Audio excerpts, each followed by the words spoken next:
Rachel, your A-Kids TV host. It's Bible story time again. Today we're going to be reading another Bible story from the Jesus Storybook Bible. And today we're going to be reading one of my favorite stories. It's called A Little Girl and a Poor Frail Lady. And I have some friends who are going to act it out for us. All right, let's read. There once was a little girl who didn't get out of bed one morning, or the next, or the next. In fact, she didn't get out of bed for a whole month. She was very sick, and no one knew how to make her better. Jairus was her dad, and he loved her. One day, he was sitting by her bed, holding her hand, wishing there was something he could. "I know," he said.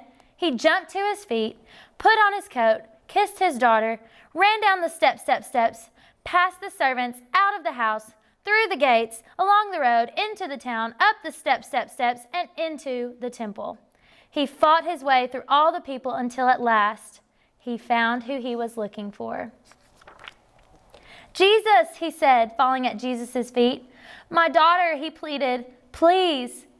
But he didn't need to beg, because before he'd even finished speaking, Jesus reached out his hand and helped him up. "I'll come at once," Jesus said. Jairus' eyes filled with tears. Jesus was coming. It would all be all right. In those days, of course, they didn't have ambulances, so they had to go by foot. Jesus' helpers knew that he would heal the sick girl, but they must hurry. If Jesus didn't get there soon, it would be too late. But everyone was in the way, hustling and bustling, jostling and pressing, pushing and shoving, squishing and squashing. The disciples ran ahead, forcing back the crowd.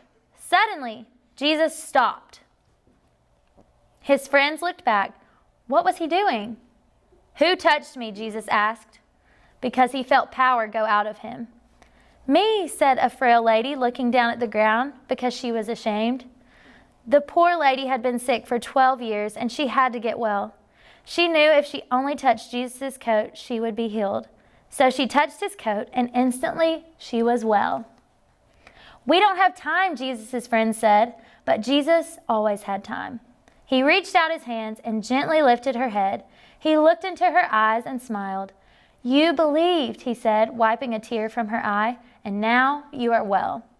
Just then, Jairus' servant rushed up to Jairus. "It's too late," he said breathlessly.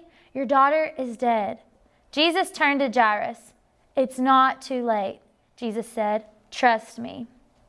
At Jairus' house, everyone was crying, but Jesus said, "I'm going to wake her up." Everyone laughed at him because they knew she was dead. Jesus walked into the little girl's bedroom, and there, lying in the corner, in the shadows, was the still little figure. Jesus sat on the bed and took her pale hand. "Honey," he said, "it's time to get up." And he reached down into death and gently brought the little girl back to life.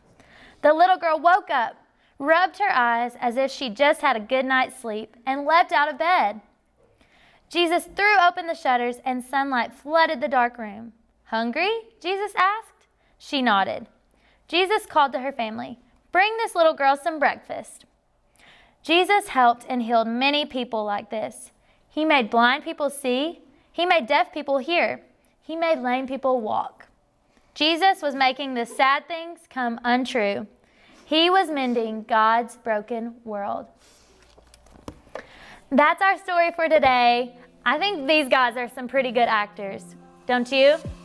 All right, make sure to like and subscribe to A-Kids TV, and we'll see you here tomorrow. I can't deny